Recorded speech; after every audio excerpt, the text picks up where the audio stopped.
So I wanted something sweet, and I made me a little cake with some stewed apples I made. Well, some stewed applesauce I made in my Instapot. This little cake here I made, it is 6 tablespoons of vegan cake mix, Duncan Hines or Betty Crocker. They got vegan cake mix. Yes, they do. You don't have to add all that eggs, oil, and all that other stuff.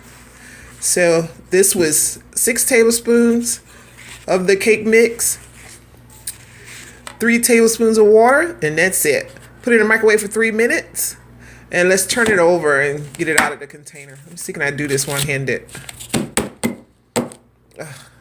Yeah. Look at it. It's so cute. Look at it. So I'm going to top it with my little apples and have me a quick little dessert. How good is that?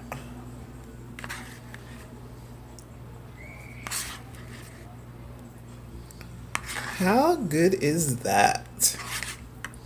I'm gonna enjoy my dessert now. It's so cute.